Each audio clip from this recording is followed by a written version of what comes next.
Cool, so I've just come out to get some produce. I'm going to get a few things. I need some fruit, and I'm going to get some things for the next vlog that I'm going to do, which is going to be it's a kumara curry, so it's really easy and it's really delicious. So I'm at Veggieland, which is on Marston's Road. I prefer not to buy produce from supermarkets as much as I can, just because there's quite a lot of reasons. I try not to support corporations as much as I can. Obviously there's still a few things that we need to get from supermarkets, but mostly it's about the price and the quality.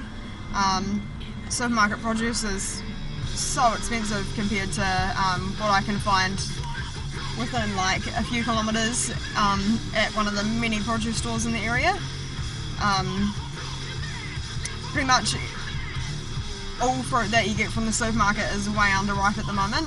I don't know how you guys in Australia or whatever, I don't know what the markets are like there in the supermarket, but we get a pretty shit deal here in New Zealand. Yeah, fruit's never ripe. I think I bought an avocado the other day from Countdown and it took 2 weeks to ripen, which is bullshit. So I think they either chemically ripen a lot of the produce when it comes into the country, or it's not ripened at all. I guess they do that to minimise the amount of produce that they have to throw away if it ripens too quickly. But it's not ideal. If I buy some produce, I don't want to have to wait 2 weeks before I can use it. Also, the prices are pretty competitive here at Veggieland. The quality is really good. Yeah, I mean, it's definitely worth spending a little bit of extra time finding a really good produce store. I highly recommend it, especially if you're going to be on a plant-based diet and you're going to be needing a lot of produce. I probably go out every couple of days just to source fruit and some veggies, and just to keep the pantry stocked. My garden's going off pretty sick. I'm going to show you guys that as well, but I definitely need to supplement as well. So we'll see what we get, see how we go. Just at my local Veggieland. So they got some pretty good prices. Apricots $3 a kg. The quality's pretty on point. Cool, so I've got some things from my pantry set out here. So I'm going to start at the starchy carb section. So first off, we have some rice noodles made out of rice. These quite thin ones are really good because they're really easy. They don't really require much cooking. You can pretty much boil some water and just cover them with boiling water and then chuck like a lid or something over the top and they pretty much cook themselves. So I've got another noodle here. This is a kumara based noodle. So it's a Korean food. My Korean friend got me onto them. I got them from Costco's, so they're really nice. They make a nice change from the old rice noodle. Got a couple of different types of rice. I've just got a plain rice here, long grain. But there's also a boreo. This is a short grain rice, so this is what you want for... Okay, so I've also got some, just some pasta. It's good to have pasta in the cupboard. This one's gluten-free, the spaghetti. So it's a lot more expensive to buy gluten-free, but I have to because I'm celiac. So I don't really get a choice on that one. There's some buckwheat behind it there. That's another good choice if you're celiac or if you're trying to avoid gluten. It's really high in protein, it's easy to cook. It cooks quite similarly to like rice. If you're doing a risotto, you do quite a similar process. While we're talking about grains, this is quinoa. I don't know what I'm going to say about it. It's a nutritional powerhouse, this stuff. It's really high in protein. It's got a really great amino acid profile. Once again, it's pretty easy to cook. So this is a really good one to have as an alternative to like rice or pasta or something. This is a really good choice as far as nutrition is concerned. Okay, so also just got some taco shells here. And some enchiladas. These are good choices if you're gluten-free because they're pretty much just corn. There isn't really many like additives or anything. So enchiladas are quite similar to tacos, except the tacos have obviously been like deep fried, so they're crispy, whereas these are soft. So you just make like a bean mix or whatever you want and just wrap them up in your enchiladas and you bake them in the oven in sauce. So that can be a good choice as well. Cool, so we've moved on to the cooking oil section. So I'm just going to show you guys a couple of the things that I have here. So the first one on the left there is coconut oil. I'm not a huge fan of cooking with it. Personally, I prefer to cook with olive oil. But coconut oil is good to have in your pantry. I know that it's used a lot for like doing raw slices to add like the fatty to like bind things together and stuff. So if you're into making raw slices and things like that, it can be good to have in your pantry. And it's got a lot of uses outside of cooking as well. But yeah, I'm not personally a huge fan of cooking with it. I prefer the taste of olive oil. So that's a bottle of olive oil. This is a really nice one. It's a pretty big bottle. It's just under a litre, 750 mils. I think that cost me about $12 or so. So it costs a bit of money to get a decent bottle of oil, but it's a good investment. It's something that's definitely worth investing in, because you're going to use it a lot if you cook a lot, in small amounts, but I use it regularly. I try not to use too much because it is oil at the end of the day, but it's definitely something that you want to have in your pantry. So that's a good investment. The next one is rice bran oil. I think this is a good alternative to canola because it does have more nutrition. And it's also a cheaper option to the olive oil. I think that was about $3 at rice bran oil for 500 mils. So you're probably looking $7 or $8 for 500 mils of olive oil. So it's about half the price. Yeah, I still prefer the olive oil personally, but that's a good alternative, and I think it is better than canola. Cool, and this wee one here is toasted sesame oil. This is something that I will always have in my pantry because it adds a beautiful nutty flavour. I really enjoy like Japanese or like Asian style cooking, and this is something that you really want if you're going for pretty much like any Asian sauce or Asian flavour, especially like your teriyakis. So that's something that's really worth having. I think that bottle was like $5, and that will last me ages. That'll last me a few months, so definitely recommend having some toasted sesame oil up your sleeve. Okay, so we've moved on to the protein section. So what we've got pretty much left to right is, so these are dried organic pinto beans on the left, chickpeas, we've got some organic kidney beans, cannellini beans, they're one of my favourites, lentils, not personally a huge fan of lentils, just because my mother used to cook some pretty unappetising meals with them when I was a kid, but I'm trying to warm up to them. So we've got some organic tofu here. Anyone that tells you that tofu tastes like crap and it just should be thrown in the rubbish bin probably doesn't know how to cook, and they probably don't know what they're talking about. So tofu is a great resource, whether you're vegan or you're not. It's nutritional, it's high in protein, it's easy to cook. It's a much better alternative to meat as far as environment goes and production goes. So basically it tastes like fuck all. It's going to taste like what you marinated in, and there's a couple of techniques that I'm going to show you guys when I get a chance that's going to make the texture a bit nicer. But this is something that I would consider to be a staple. It's not something that I eat every day. It's probably something that I'd eat maybe once or twice a week, because I like to get my protein through beans and stuff as well. But it's something that's good to have. Okay, so we're moving on to the, I don't know, I guess you could call it the condiment section, and we've got a couple of milks there that I'm going to talk about. So first up on the left, this is hummus. This is something that I pretty much buy all the time. It's something that I always have. So I want to buy this one to show you guys. This is by far the nicest one that I've found. It's the tits. It's completely vegan. I know it says Manuka smoked, which confused me for a second, but it is vegan. It's delicious. So next to that you've got tomato paste, which is something that's pretty good to have in the fridge. just because it can be the base for like so many sauces, or a base for your pizzas, or something that's good to have. Next to that is sweet chili sauce. I'm sure you're all familiar with that. It's something that I'll always have in the pantry, just because it goes with everything and it's delicious. And next to that is a gluten-free, low-sodium soy sauce. So it was more expensive than the normal soy sauces. Obviously you don't have to get gluten-free if you don't have an issue with gluten. It does have pretty low traces of gluten in it anyway. But because I am celiac, I choose to go for that one. And, you know, it's good to go low sodium if you can, because salt's not really that good at the end of the day, is it? Next to that, I haven't tried that, but that's an apricot and mango sauce from Barker's. Geraldine represent, that's my hometown.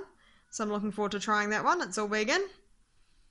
Next to that, I've just got a can of tomatoes. That's something that I would consider a pantry staple for your sauces. Kind of like the tomato paste goes in with like all your sauces and all your bases. If you would want to do like a pasta and throw some tin tomatoes in, it's good to have.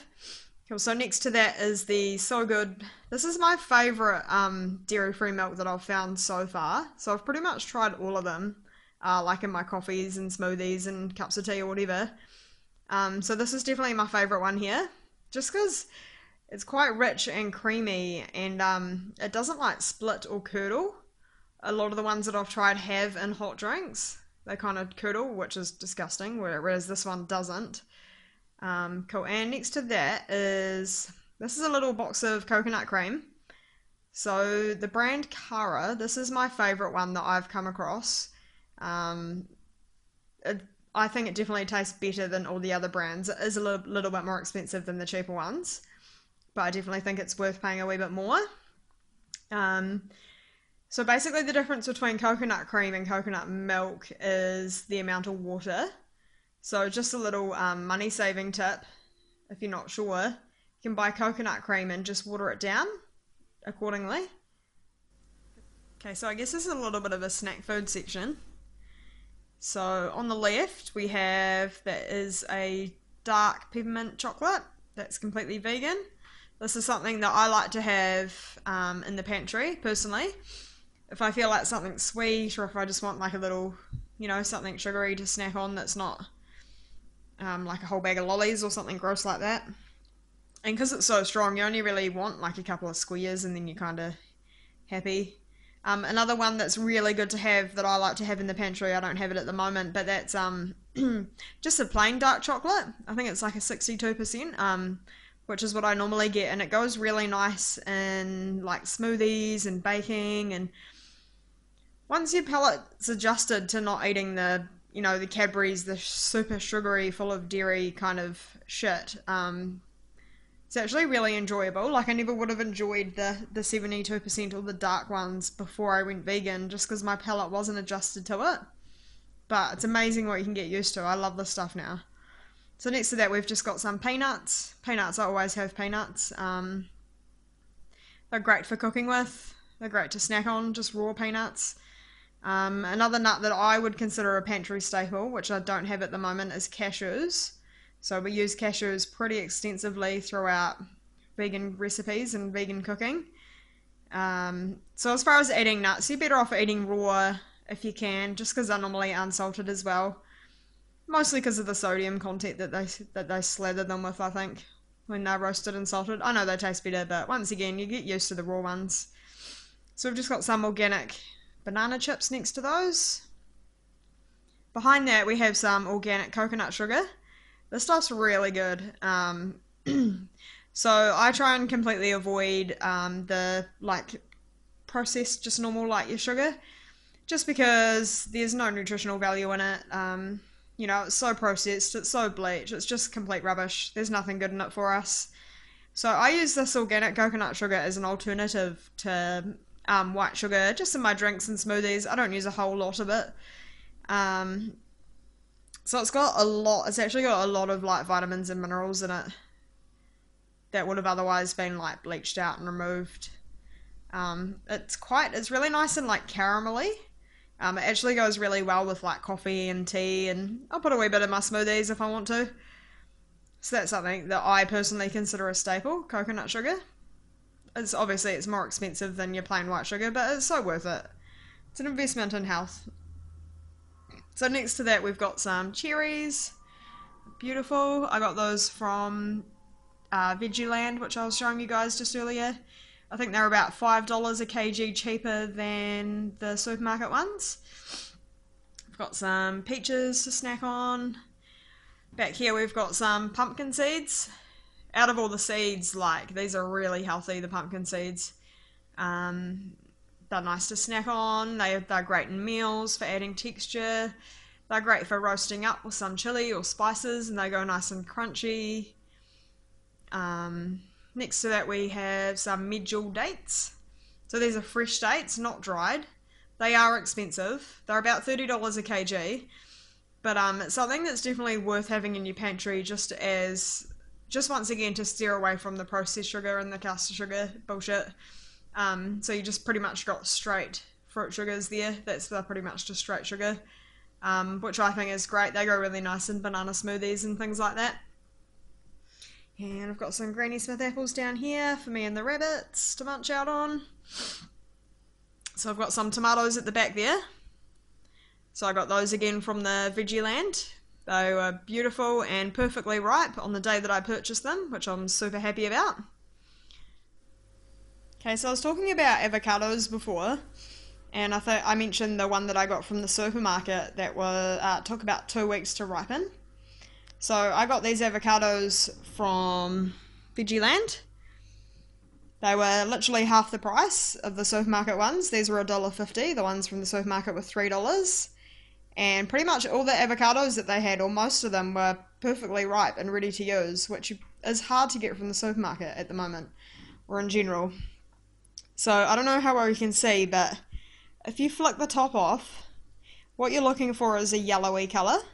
You don't want it to be brown, and you don't want it to be green. And you don't want it to be hard, and you don't want it to be too soft. You should be able to kind of put little dents in it with your finger. So you're looking for a bit of softness, but you don't want any mushy parts, and you don't want it to be so hard that you can't kind of leave a little dent in it. So that's a good tip. So next to that we've got lemons. Lemons are something that are always good to have. They're versatile, they're great to use as a salad dressing alternative, or, I'm going to use those for the salsa and guacamole that I'm going to make for you guys. And this is another good example of the difference between supermarket produce and store produce. So these bananas here, the ripe ones, are the ones that I got from Veggieland. These ones are pretty much ready to eat today. I've already eaten about 6 of them for my lunch. It was delicious because they got the spots on them. They're ready to go. These ones are a little less ripe, but they're not far off. And these 2 bunches here were from the supermarket. And as you can tell, they're probably about a week off even being edible, which is bullshit. Okay, next to that, we have some garlic and some ginger and some onion. My ginger's getting a little bit old. But this is definitely pantry staples to me. Bananas, lemons, onion. We use onion in everything. The onion came out of my garden. So that's homegrown, which is the way to go. That's local organic produce right there. And ginger and garlic, they're pretty versatile. Use garlic in almost everything. Okay, so I just wanted to show you guys some of the herbs that I've got here.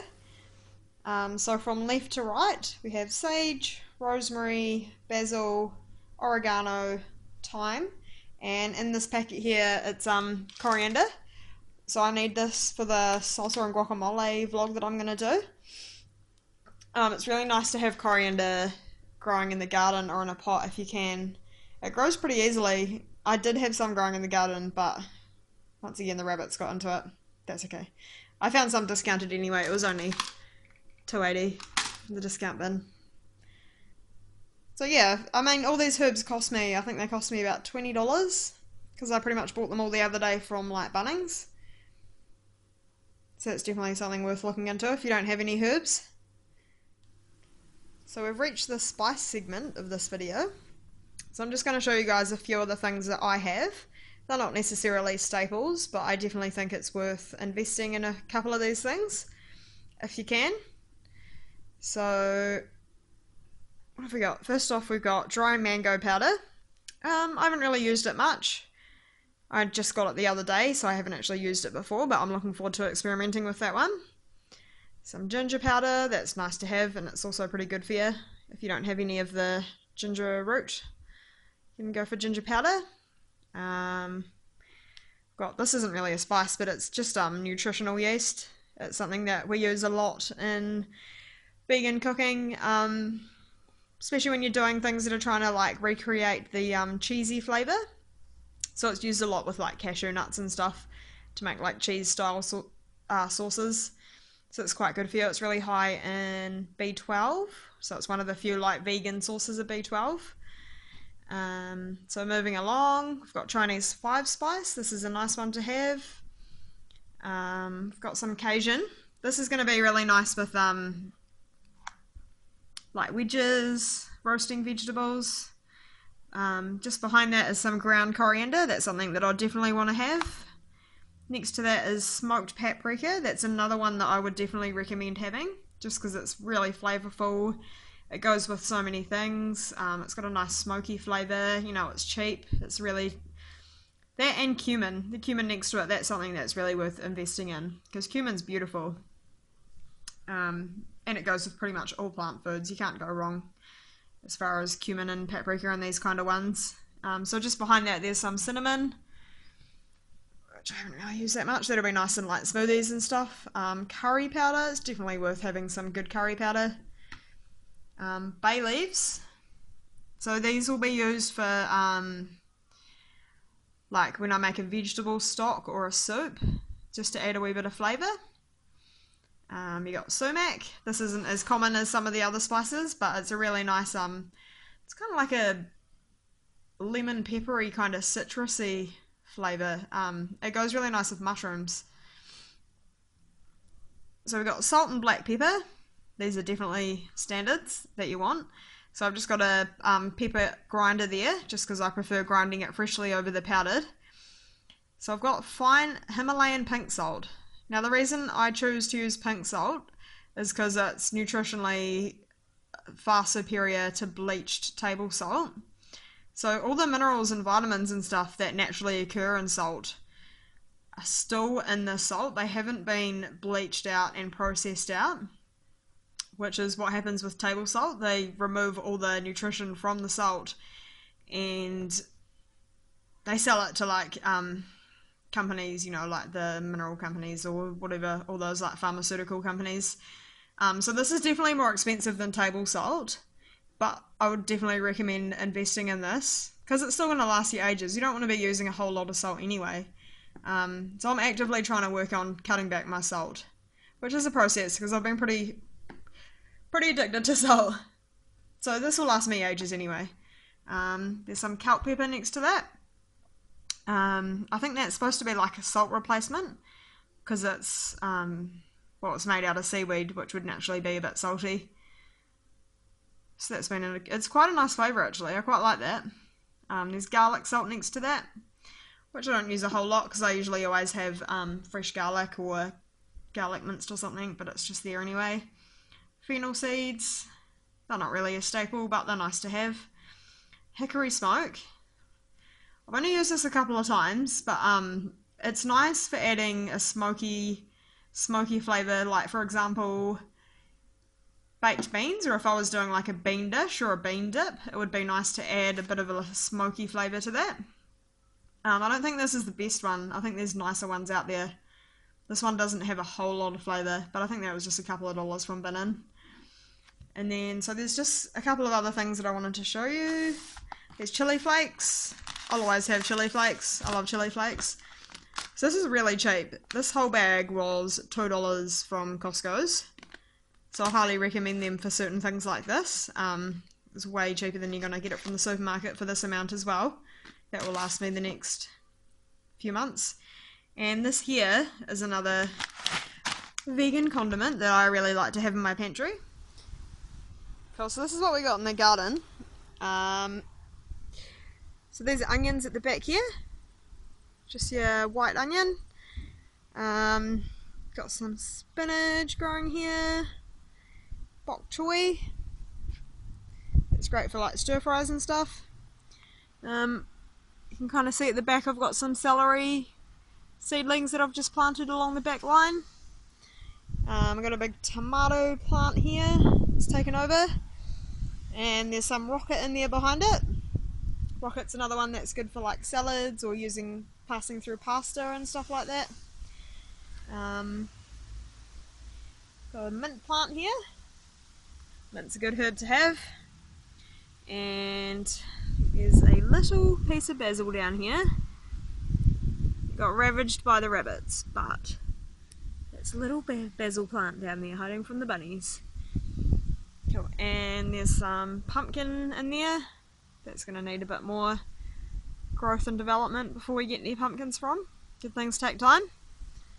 Got spring onions. This is like a forest of spring onions. It's crazy. It must be about a metre tall. So that's good to have. If anyone needs any spring onions, come at me, bro. So there's some seedlings I've planted just here. This is a red cabbage. So they're pretty small. They've only been in for a few days. So that's good to have. And then over here we have some carrots. So we've got a big carrot patch here. This is a really good one for me to have because my family of bunnies love eating the tops. They munch on them all the time.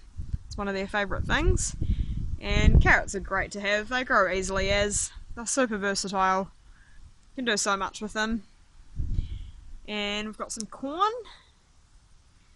Still waiting for the cobs to get a wee bit bigger. That's been a really good one to have as well. I've already had a couple. They've been real nice. And I think there's some lettuce underneath that there. So that's my garden at the moment, which I'm pretty happy with. It's pretty much cost me dick all really. I haven't even really bought fertiliser or anything. I think I spent about $10 on like a little liquid fertiliser, and it's just been labour really, just weeding the garden. And yeah, as far as actual spending money, I've spent hardly anything. I pretty much found a whole packet of seeds that the flatmates left lying around. And then yeah, I think I bought the corn from Seedlings. You know, it's about $2 for like a little punnet of like 8 seedlings. So it's good value for money. Definitely recommend gardening if you can.